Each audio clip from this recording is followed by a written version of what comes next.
Welcome back, YouTube. The wifey had ordered me a gift for Valentine's Day, and it's late getting here because she ordered it on Valentine's Day, and it's just getting here today. But this is what she had ordered me, and it just came in, like I say.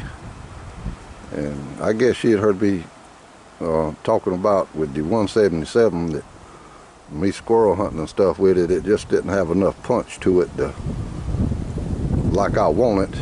And so she went online and she'd ordered me one of these GAMO SWARM Magnums, GEN3i 10X, and it has come in today, and I thought I'd get out here and do a review on it.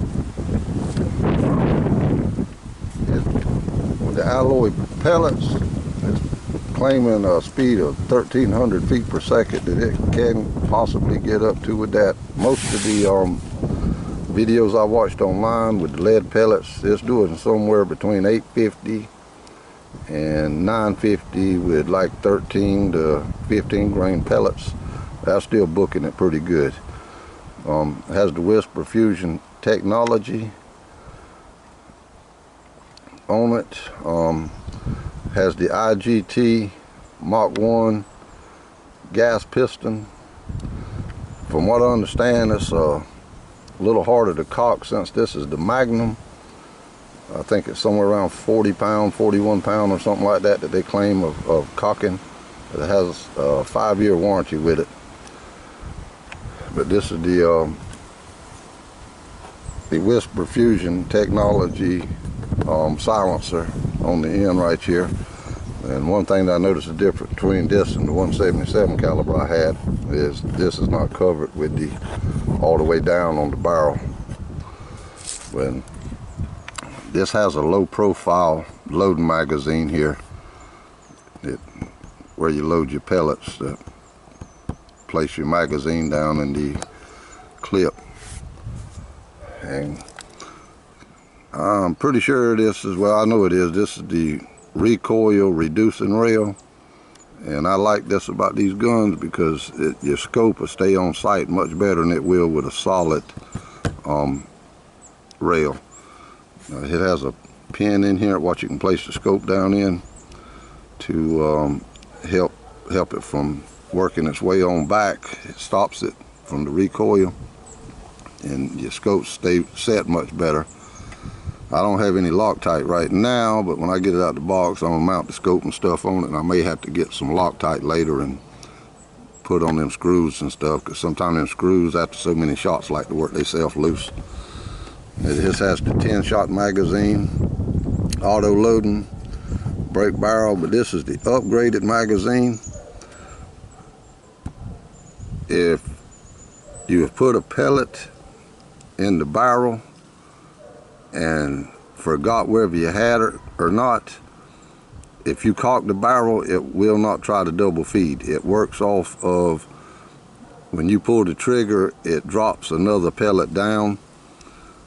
So when you cock it, it's ready to go again. But if you forget and cock it a second time, it will not try to double feed and mess your magazine up or get the pellets hung up or anything.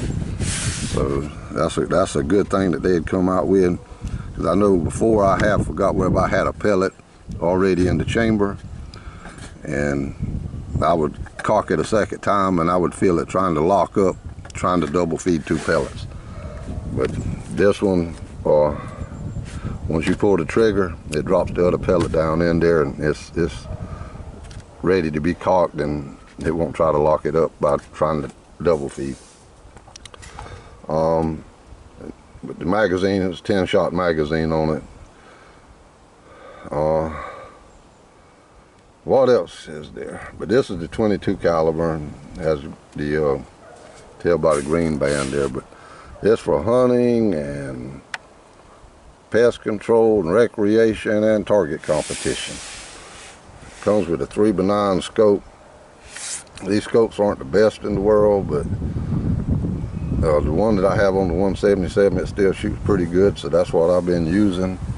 I just have to get it adjusted for my eye, and I have to loosen this lock ring on my other one, on the 177, and I had to adjust this eyepiece further back to get a clearer view like I wanted it, and it brought it in much clearer on the other one. So probably when I mount the scope, I'm probably gonna have to pull the scope way back through the scope mounts to the scope rings to tighten it down to get it where to have the best sight for my eye. But we could go ahead and open it up here, and we'll take it out the box and start getting the scope mounted on there and stuff, getting it ready. Right now I only have one tin of pellets. These are by RWS, and they're the pointed pellets. And I don't think the pointed pellet shoots the best in the world for the accuracy out of some of these GAMOs, but you never know till you try some of them. But I know on my 177 GAMO, it likes the not the pointed, but the dome shaped a little bit better, and it likes any of the rest of them. It'll hold a grouping better with dome shaped pellets on the 177 that I have. But each rifle's different, and you never know till you try your different pellets.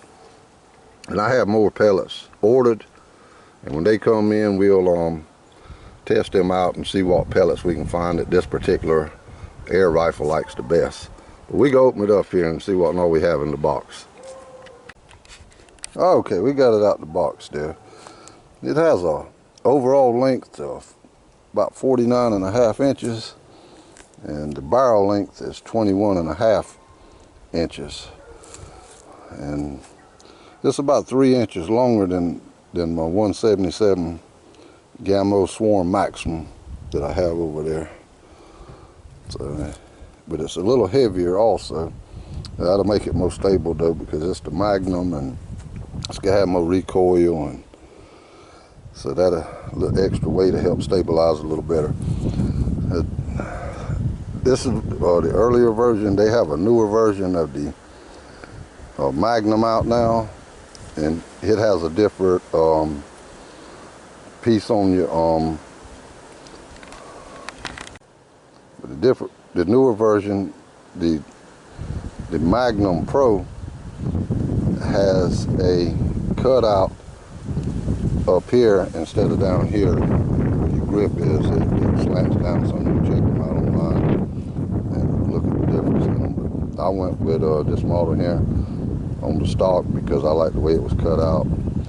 Get my hands in there, and it also does have a 2-stage trigger, and it's adjustable. But we just could try to get it set up today, and once we get more pellets and stuff in, then we'll worry about adjusting on the trigger and stuff. Get out here and mess with the pellets, get it set in. And it comes with the 3x9 40mm scope, and we could get it out the box here and start getting it up. And here's the rail up here, recoil reducing rail, and there's the slot there, what we want to get the scope mount set in, and that'll stop the mount from sliding back on it. You got this little gap in here, and I guess that's where it lets off the recoil, but it's supposed to reduce a lot of the recoil on here. But we could get it set up and see if we can get some shots in before it starts getting too late in the evening here. And this wind would have to be blowing 20 to 30 miles an hour today.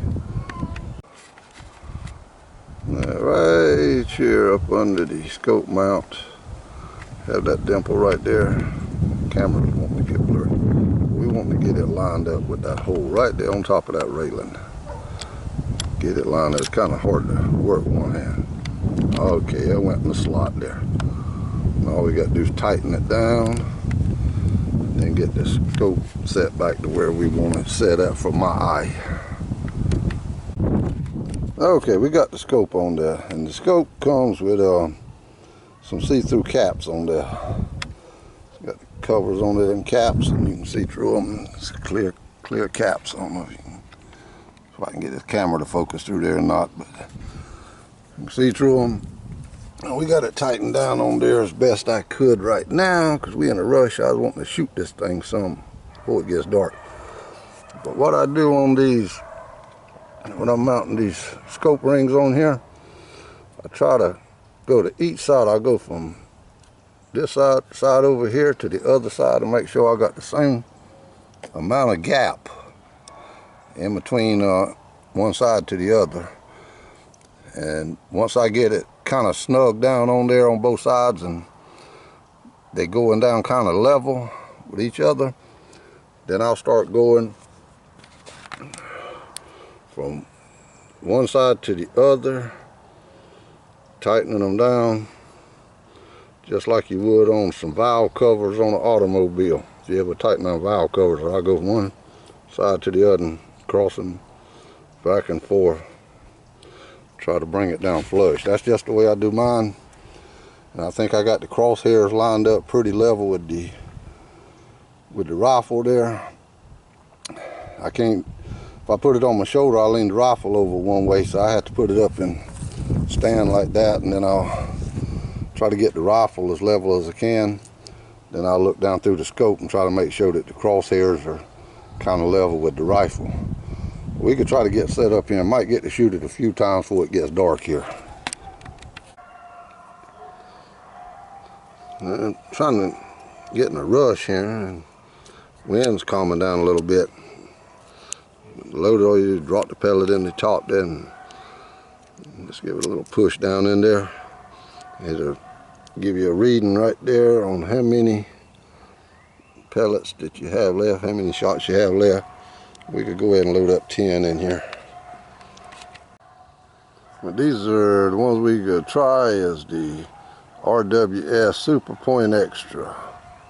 14.3 grains. It's a pointed pellet. I don't have a lot of confidence in it grouping well, but this is what the pellet looks like. This is the only thing we got right now, so this is what we can shoot. I just drawed a little dime circle on the cardboard box what the pellet rifle come in. That's what we could work with today because we ain't got much time. Well, I got me a soft pad put up under this forearm on the pellet rifle here where I got it resting on the rest at. Because one thing I know about these GAMO pellet rifles is they don't like a hard surface when you're shooting something. And I got to get some better shooting bags and stuff. And later on we'll try to get a chronograph where we can check the speed on some of these bullets and stuff on these pellets.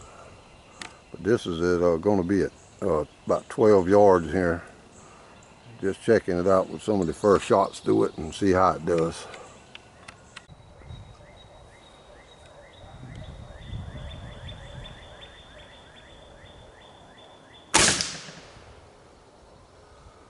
To the right. Okay, we brought it over about 20 clicks. See where it's gonna hit at this time.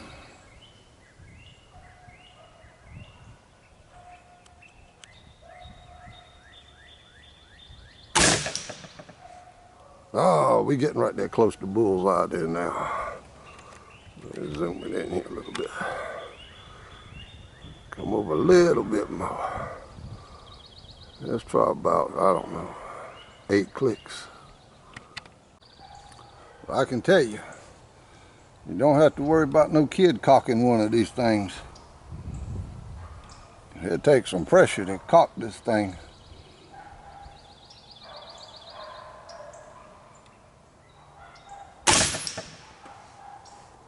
Let's see, where did we go at that time? Almost through the bullseye there. Right at dead center. Yeah. Try it again and see where we hit at on the next shot without adjusting anything.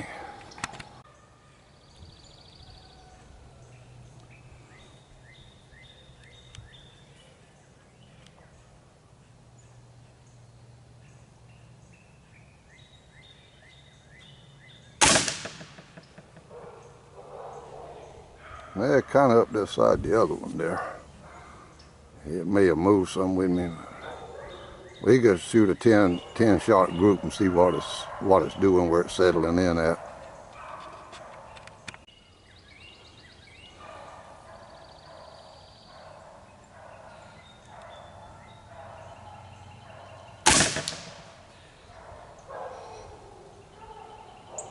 I think that was down there beside the one that was next to bottom there.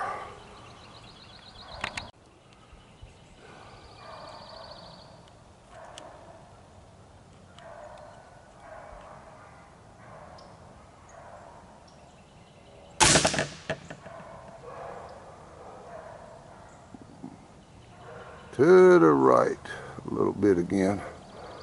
This thing's got to settle in somewhere.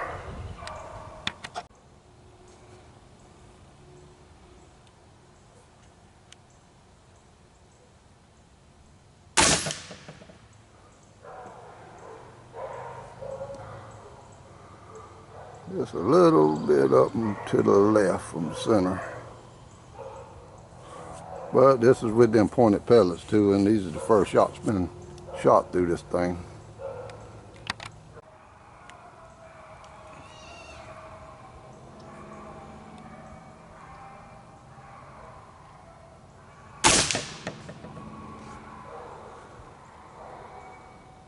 Straight up, a little bit out of the dime circle there now.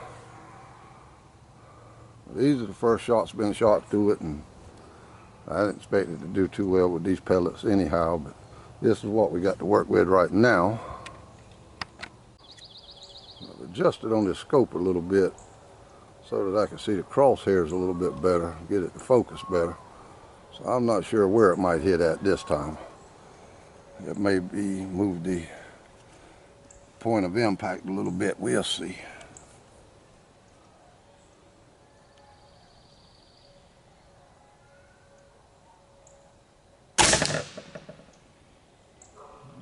Up high and to the right.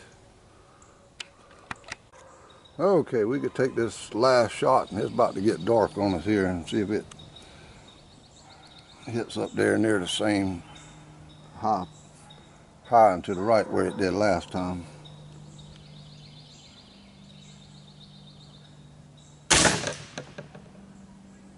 High and straight up that time. So yeah, I adjusted on that scope and it moved the point of impact a good bit, but we'll get it settled in and get it set up here on another day. Working with it so quick today, but thought I'd bring you a review on it. And got to thank the wifey very much for this Valentine's gift. I got to be a good boy for a month, I guess. But anyhow, hope you enjoyed, you too. And we'll get some more pellets and stuff when we get out here and try to get it fine-tuned in, get some Loctite on these screws and stuff, because they probably working loose too. But anyhow, we'll catch you the next time. YouTube, I tightened them screws down some more. Once I shot them first 10 shots, I reloaded and put 5 more pellets in there and shot it 5 times. And it grouped all 5 of them within these first holes that was over here to start with.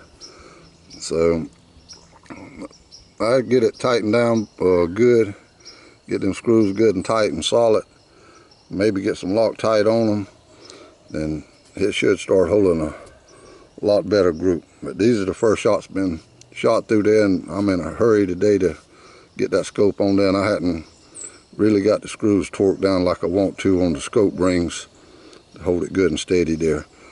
But yeah, he put all 5 of them last 5 shots in here with where some of the other shots was at earlier. So it's grouping them pretty good, which this is only 12 yards. But that's still some good grouping right there, the first shots that's come through there. But anyhow, I wanted to get back to you and show you that and let you know what it was doing. That just got to get it tightened down some more. Anyhow, we out of here. It's getting dark.